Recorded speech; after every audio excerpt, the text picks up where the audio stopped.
Hey everyone, this is Jordan from Sleeklens.com, and in this video I'm going to go over 10 quick and easy tips to improve your drone photography.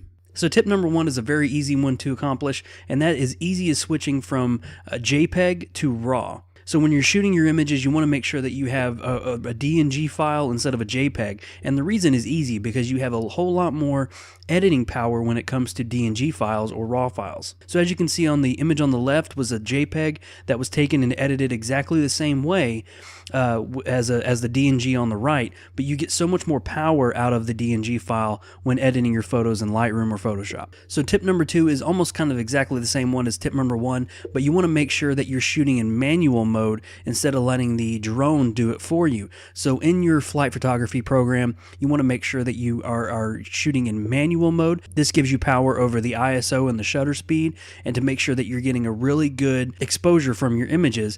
If you have the drone do it for you, then it might overcompensate for a very sunny sky, and you'll wind up with really dark images that is pretty difficult to bring back in Lightroom or Photoshop. Tip number three is bracketing. Much like you can do bracketing on a very high-end DSLR, taking 3 images, an overexposed, an underexposed, and a neutral, you can also do the same thing when shooting manual mode in your drone. So taking these images will allow you to do bracketing much like HDR, and you'll come up with a very nicely exposed images once you combine all of those into one. Tip number four are angles. You can get a whole lot more interesting angles from your drone because you're able to fly in almost any place that you can. So instead of getting a angled shot, much like you have the one on the bottom, the image on the bottom, which is a decent shot, you can actually get a top-down view so you can get more abstract patterns. And another really cool use of the drone is actually getting to places that you're not able to get to with your regular camera. So as you can see on the image on the top right, that is actually flown about 5 feet over the center of that river. I'm able to get a very different perspective, unlike I would be able to if I were to have to go out in the river, which I wasn't able to. Tip number five, you want to make sure you try to remove as much distortion as possible. With shooting with drones, most of these cameras on the drones have a very wide angle lens, so you want to make sure that you remove the distortion as much as possible. That is easy to do in Lightroom. All you have to do is go to camera profiles and enable your camera profiles. That will usually correct a lot of the distortion. Tip number six is colors.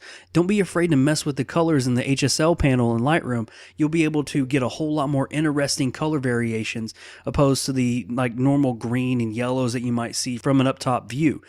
You'll be able to play with the colors and get more interesting colors, much like you would be able to do with split toning. Tip number seven is lines and patterns. You want to make sure to look for interesting lines and patterns. So on the left image here, you have a nice cool pattern that you have for the houses, and that makes for a very interesting photo. The image on the right is a nice leading line. You'll be able to find a whole lot more leading lines with your drone, and that'll give you a lot more interesting composition. Tip number six is don't be afraid to experiment with panoramas using your drone. You can get really nice open vistas with your drone. So instead of having an image like this, you can have an image like this, which is a whole lot more impactful. Tip number nine is sharpening. You want to make sure you sharpen your images in post-processing because the images that come out of your drone are typically not sharp at all. So you want to make sure to apply a little bit of sharpening just to sharpen them up and make sure that it's a very pleasing, sharp image for when you go to print or post it online.